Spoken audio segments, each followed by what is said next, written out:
Já estamos ao vivo. Primeiramente, eu gostaria de agradecer a todos vocês que tiveram interesse nessa live. Estou aqui hoje com o Dr. João Paulo Sanches. Ele é um advogado que eu tenho profunda admiração, vice-presidente da Comissão de Direito de Família da OAB e também é vice-presidente do Instituto Brasileiro de Direito de Família daqui do Distrito Federal, o IBDFAM.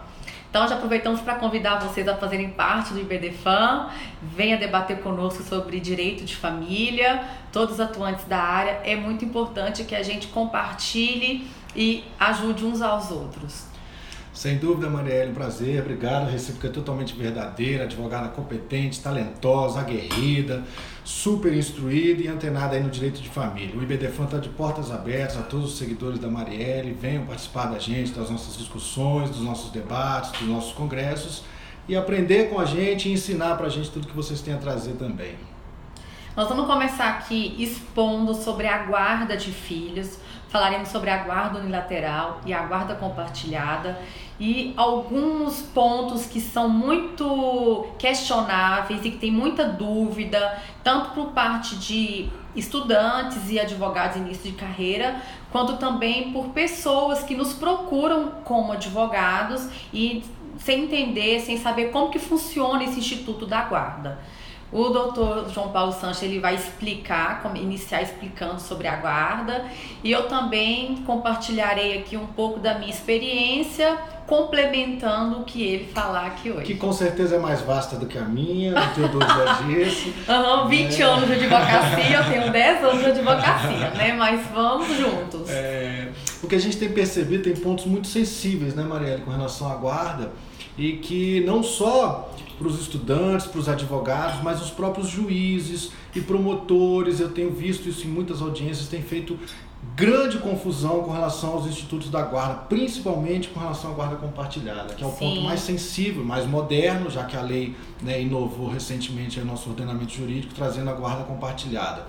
E eu tenho visto muita resistência dos juízes, a gente pode até começar por esse ponto, na aplicação da guarda compartilhada. Muitas vezes confundindo a compartilhada com a alternada e muitas vezes confundindo a guarda compartilhada com o regime de convivência, que são institutos completamente distintos entre si, né? O Código Civil traz lá no artigo 1583, 1584, as duas modalidades de guarda mais usuais. Existem outras, existe a guarda institucional, quando a criança vai para um instituto, para uma instituição, existe a guarda atribuída a terceiros, quando um dos pais ou os dois pais não podem ou não querem exercer a guarda, mas o mais tradicional, unilateral compartilhada. Unilateral vai se deferir àquela pessoa que melhor pode exercer essa guarda e que, olhando sempre pelo lado da criança e do adolescente, o que melhor vai se afigurar para esse menor, e a compartilhada, que é onde começa a grande confusão, que vai determinar o regime de convívio equilibrado, que não vai ter interferência nos alimentos, nós vamos tratar disso aqui também. Compartilhada, guarda compartilhada nada mais é, em linhas muito rápidas, e nas sábias palavras do professor Conrado Paulino da Rosa, nosso grande amigo do Rio Grande do Sul, excelente professor e doutrinador, é quando os pais decidem em conjunto sobre todas as questões dos filhos. Ponto. Nada além disso, Maria. Nada além É uma disso. responsabilização conjunta e um poder de decisão conjunto. Perfeito. Simplesmente isso é guarda compartilhada. Responsabilização e decisão. No nosso ordenamento jurídico brasileiro não existe a guarda alternada, que é uma outra coisa. Explica aí, doutor, o que é a guarda alternada. A guarda alternada, ela surgiu no nosso ordenamento através de uma construção jurisprudencial. Várias decisões ensejaram a aplicação de guarda compartilhada. Em linhas rápidas, era aquela famosa criança mochilinha. Ela fica uma semana na casa do pai, uma semana na casa da mãe, sem um lar de referência específico, sem uma rotina equilibrada, sem uma regulamentação devida de onde ela efetivamente mora e com quem ela efetivamente mora e quem efetivamente decide sobre a sua vida. E a guarda compartilhada veio a trazer um novo modelo muito mais favorável aos interesses da criança, justamente para decidir sobre as questões das crianças. Os pais, como a Marielle bem disse, decidem em conjunto, né? Então, é dizer, no final do ano, Que colégio nosso filho vai estudar? Os pais, mesmo estando separados, podem passar a mão no telefone, no e-mail, no Skype, no WhatsApp, qualquer meio de comunicação e decidir sobre que colégio a criança vai estudar, que plano de saúde vão contratar para o filho, que viagens a criança vai fazer, no eventual acidente da criança, que médicos, que cirurgiões vão consultar, vai operar em Brasília, em Goiânia, em Minas, em Patos de Minas, cidade maravilhosa, no Rio de Janeiro, aonde?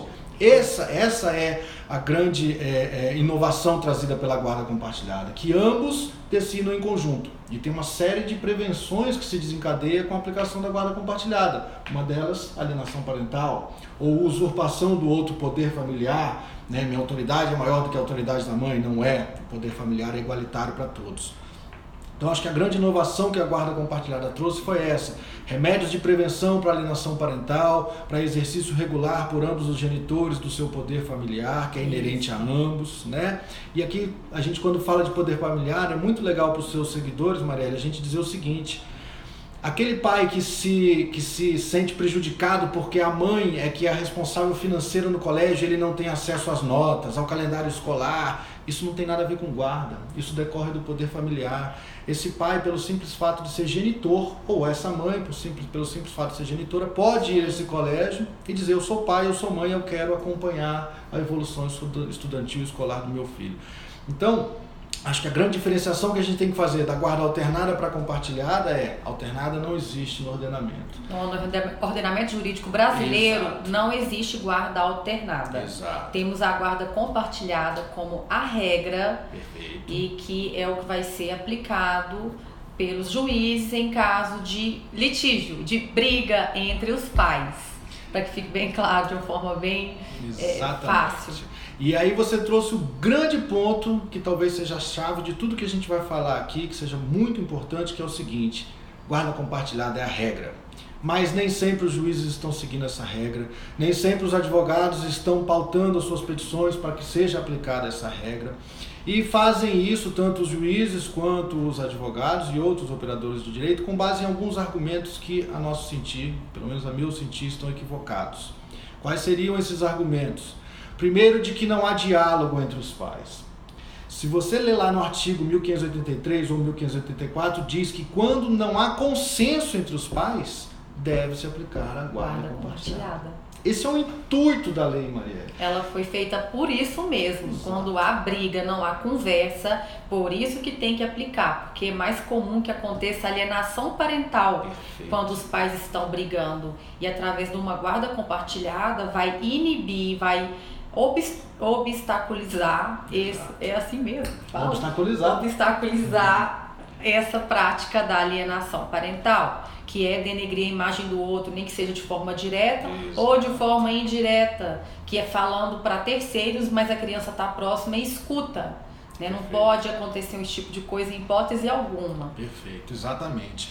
E mesmo sendo regra, a gente tem enfrentado, ou pelo menos visto, grandes juízes, grandes nomes do direito, não aplicando a guarda compartilhada com base nesse argumento. Né, de que os pais não se entendem, de que não há consenso. Ora, se houvesse consenso, primeiro, talvez nem separados estivessem, e se houvesse consenso, não haveria um litígio posto em juízo. Eles teriam resolvido de outra forma, através de um acordo, através de uma mediação e etc. Mas a resistência tem sido tão grande que obrigou o CNJ, recentemente, quando de sua última Corregedora Nacional de Justiça, a ministra Nancy Andrighi, ela editou uma recomendação do CNJ, anotem, recomendação número 25, para você que vai escrever sobre guarda, para você que está nos ouvindo, não deixe em sua petição de guarda faltar a recomendação número 25, que diz exatamente o seguinte: ela traz uma série de considerandos, considerando que o Instituto da Guarda veio para facilitar a comunicação entre os pais, prevenir a alienação parental, uma série de considerandos para, ao final, recomendar aos juízes, Maria, que apliquem a guarda compartilhada, ainda que não haja consenso entre os pais.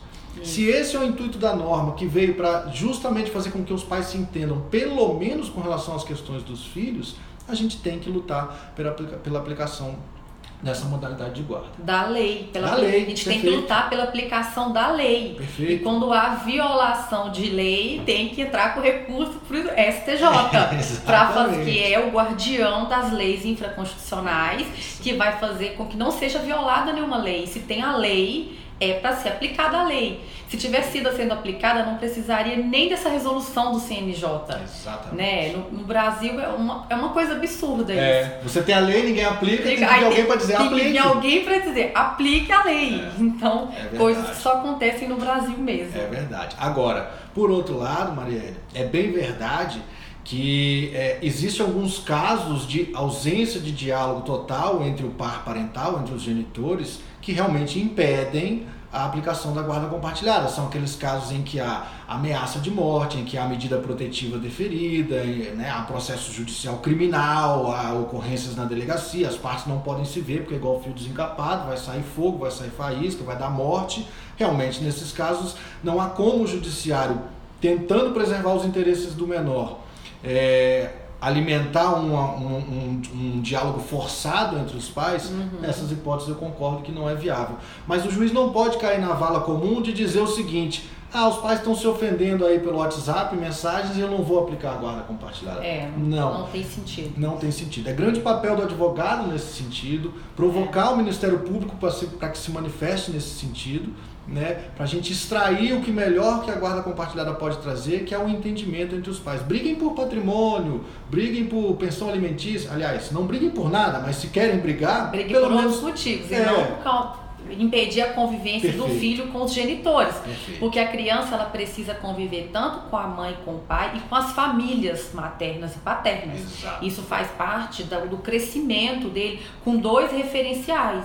Ele não pode ser órfão de pai vivo ou de mãe viva. Ele tem que ter o direito de conviver com ambos os genitores e com as famílias também, avós, tios e primos, para que ele seja uma criança que vá crescer com pleno desenvolvimento psíquico, emocional, sem nenhum tipo de trauma, porque realmente os psicólogos viram que com o passar dos anos eles crescem com muitos traumas que afetam a vida adulta deles para sempre, e nem com muito tratamento, muita terapia não é possível, eles não conseguem resolver esse problema que foi criado durante toda uma infância e adolescência. Exato. Tem estudos já comprovados da Universidade de Connecticut, nos Estados Unidos.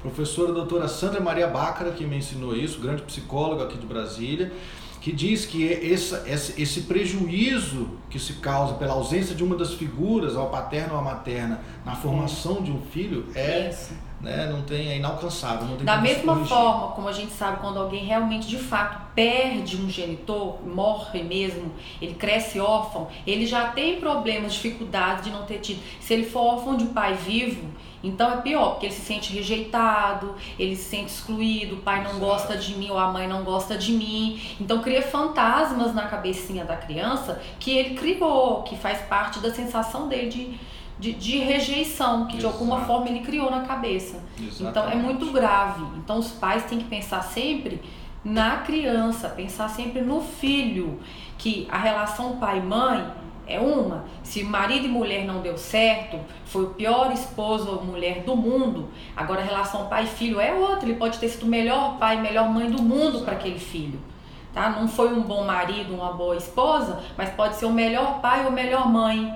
Então uma coisa não interfere na outra. Tem que saber separar, são coisas distintas. Exato. Não pode afetar a criança em hipótese alguma. Preservar ao máximo. Preservar ao máximo. E a sua fala me traz uma outra observação importante, Marielle, que é a seguinte: é preciso que pelo menos nós, os advogados que são seus seguidores, que estão nos ouvindo aqui, e que vai chegar um cliente no seu escritório, né? E o cliente às vezes já chega com opinião formada, já entrou no Google, já entrou na internet, já viu um monte de texto, já viu um monte de entrevista, já leu e chega lá achando que sabe o que é guarda compartilhada, achando que sabe o que é regime de convivência, que são as chamadas visitas, né, comumente chamadas visitas, mas que você, advogado, tem que arrancar dele exatamente e perguntar para ele o seguinte: o que o senhor quer, o que a senhora quer? A senhora quer decidir sobre a vida do seu filho, nós estamos falando sobre guarda. O senhor quer conviver com o seu filho, nós estamos falando sobre visitas. Né? Então é preciso diferenciar, porque também a lei da guarda compartilhada, que alterou o Código Civil, traz, né, no seu texto que, uma vez fixado o regime da guarda compartilhada, o regime de convivência deve se dar de forma equilibrada. E aí surge uma outra grande discussão que as pessoas trazem para o judiciário, que é: esse convívio equilibrado deve ser matematicamente equilibrado, 50% para um, 50% para outro? Não, evidentemente que não. Né? Deve-se haver um bom senso, uma certa dose de razoabilidade, e que não vinha acontecendo e não vem acontecendo em muitas decisões ou em muitos pedidos de alguns advogados. Eu tive mesmo até um caso curioso no escritório, Marielle, que eu atendi um matemático. E matemático, como o bom nome diz, ele queria que a convivência, ele me levou tabelas, fosse exatamente idêntica, 50% para a mãe e 50% para ele. Sem se atentar de olhar para a criança se aquele modelo de convivência que ele estava propondo atendia os interesses da criança ou se ia causar um transtorno na rotina da criança. Né? E essa discussão se alongou tanto também, vem se alongando tanto nos tribunais pelo Brasil afora, que também o Conselho Nacional de Justiça editou algumas resoluções, resolução 603 a 607, quem for escrever sobre guarda se atente sobre isso também, 603 a 607, que trata da questão da convivência equilibrada. Lá diz o Conselho Nacional de Justiça que a convivência equilibrada não significa dizer que o tempo de convívio deve ser matematicamente igual. Seria um absurdo. Isso. Né? Seria um absurdo. Então se atentem para isso também, usem essas recomendações, né, que alcançam todo o tema da guarda compartilhada. E como a Marielle bem disse, é um absurdo que a gente tenha que ter uma norma para regular uma lei para regular uma norma e por aí vai, porque as leis não são aplicadas, não são cumpridas, mas esse é o nosso papel de advogado, é fazer valer esses direitos dos nossos clientes.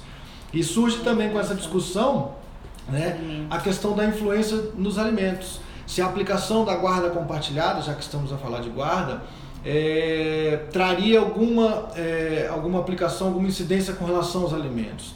É comum também ter o entendimento equivocado de que, uma vez compartilhada a guarda, que pressupõe uma convivência equilibrada, um dos genitores acha que tem que parar de pagar a pensão alimentícia. Isso não é verdade. O estabelecimento da guarda compartilhada não influencia em absolutamente nada na prestação dos alimentos. O que pode influenciar na prestação dos alimentos é o regime de convivência. O filho passou a viver mais tempo com um ou com outro genitor, passou a ter ou não ter mais determinadas despesas, necessidades e custos, você pode rever essa incidência dos alimentos. Mas, via de regra, aquela pessoa que lhe ameaça e diz assim: eu vou requerer a guarda compartilhada para não ter que pagar a pensão alimentícia, está equivocado. Nessas recomendações que eu orientei aos seus seguidores, Marielle, de anotarem 603 a 607, lá também tem dito textualmente que a aplicação da guarda compartilhada nada interfere com relação à prestação de alimentos já fixada. Né? Importante a gente trazer esses temas também para os seus seguidores aí, para o pessoal que está nos ouvindo, para parar com essas dúvidas. Porque o que acontece? Na guarda compartilhada vai ter um lar de referência. Exato. Né, o lar de referência é onde a criança mora, vai morar na casa do pai ou da mãe. E aí o outro genitor vai ter direito a visitas, que são os dias que ele vai conviver, que ele vai, né, 2 vezes na semana, 1 vez na semana, mais os 15 dias a cada 15, fim de semana a cada 15 dias, alternados. Então ele tem um lar de referência, o outro vai ser o que vai ter visitas, que é convivência. E ambos têm a guarda compartilhada, perfeito, que é o poder de decisão conjunta e responsabilização conjunta. Exato. É assim que funciona. Então, aquele que tem direito de visitas, que tem a convivência, ele paga a pensão alimentícia para o que tem o lar de referência, que é onde a criança mora. Né, onde está dito como a residência oficial dele, o endereço daquele genitor que tem o lar de referência. Essa é a sistemática. E dentro desse modelo todo surge uma outra discussão também. Né? Já falamos da presença de dificuldade de diálogo, que poderia inviabilizar a guarda compartilhada, a questão dos alimentos. E agora surge uma outra coisa que também está na lei e que às vezes não é respeitada, que é a questão de morar em cidades distintas. Que é a questão de você ter 2 locais distantes que, em tese, para alguns juízes, de modo equivocado, com todo respeito, entendem que não pode se aplicar a guarda compartilhada porque fulano mora no Rio de Janeiro e o outro mora em Belém do Pará. Isso está errado. Está errado, eu também não concordo. Não é verdade, Maria? Sim. Maria já me antecipou aqui que teve casos que ela tem guarda compartilhada, até em países diferentes, é. Exatamente. Em 2012 eu tive uma ação que tramitou na Estônia. Um cliente meu brasileiro estava com a ex-mulher dele, tinha um filho, que ela é estoniana, e ela entrou com uma ação na justiça estoniana de guarda compartilhada. Ele foi, carta rogatória recebemos aqui no Brasil, ele me procurou, eu defendi ele nesse processo e a justiça estoniana estava dizendo que ia aplicar a guarda compartilhada. E aí, depois de mandar a contestação e pedimos a guarda compartilhada, a justiça estoniana decretou a guarda compartilhada. Ele morando no Brasil e a criança morando na Estônia com a mãe. E aí, como que ia ser feito isso? Ele ia ter direito a falar por telefone, por Skype ou videochamada de WhatsApp com o filho. Podia falar todos os dias. E nas férias escolares do filho, do meio do ano e de final de ano, o filho poderia viajar para o Brasil para passar o período escolar com o pai, ou então o pai viajaria para lá, para a Estônia, para ficar com a criança durante o período escolar. Foi assim que conseguimos. Então ele ia ter o poder, não inviabiliza, ele tem o poder de decisão, ele tem a responsabilização em conjunto, ia falar com a mãe da criança por e-mail ou pelo WhatsApp, para eles definirem colégio, médico, dentista, curso de línguas, esporte, etc. E durante as férias escolares a criança ia viajar para o Brasil para ficar com o pai.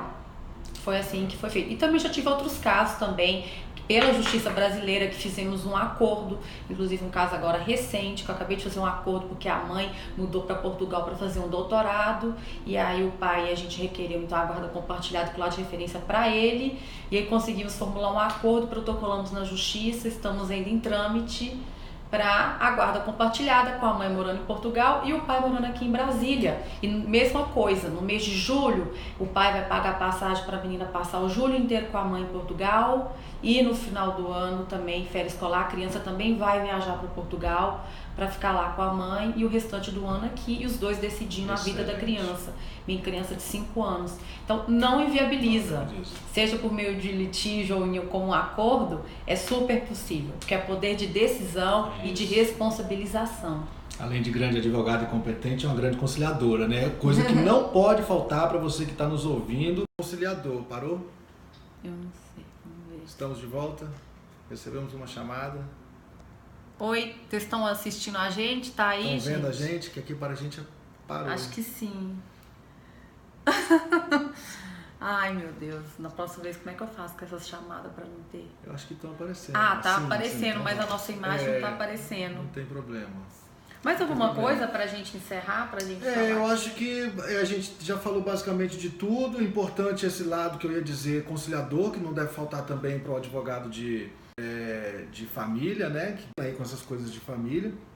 Mas que eu acho que a gente deixou um recado muito bom com relação a isso, Marielle, que é não se intimidar com relação às questões que, por vezes, o judiciário nos impõe, dizendo que não vai aplicar a guarda compartilhada porque mora em cidades ou países diferentes. Você, advogado, sabendo disso, lute contra isso, que não tem implicação no direito, na questão dos alimentos.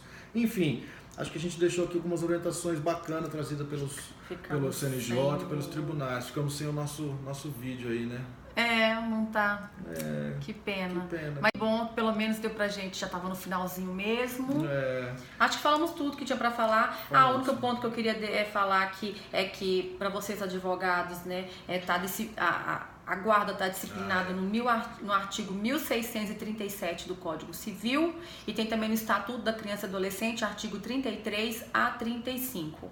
E no caso do foro competente para tramitar uma ação de guarda, é no domicílio do que tem a guarda fática. Perfeito. E se tiver acumulado com alguma ação relacionada a alimentos, é o artigo 53, inciso 2 do CPC, vai ser no domicílio do alimentado, né, no caso da criança. E só para concluir aqui, complementar o que a Marielle falou, só se fala em guarda na hipótese do ECA, do Estatuto da Criança e do Adolescente, quando a criança está em situação de risco, algum eminente risco para sua integridade física ou psicológica. Fora isso, se resolve pelo Código Civil nas varas de família. Então você só vai procurar a vara da infância e usar o ECA quando a criança está sob uma situação de risco. Fora isso, vara de família comum. Vara de família comum. Exato. Vou mandar um abraço então para os advogados do Maranhão E foi muito bom, eu gostei muito de São Luís, gente. Obrigada a todas vocês, viu, que participaram aqui da live também. E espero voltar em São Luís em breve. Então, um grande beijo e até a próxima. Obrigado, Doutor pessoal. João Paulo Sanches vai voltar aqui mais vezes, com certeza. Só me convidar que eu venho, vai ser um prazer. Então, gente, um grande abraço. Vai ficar no ar por 24 horas.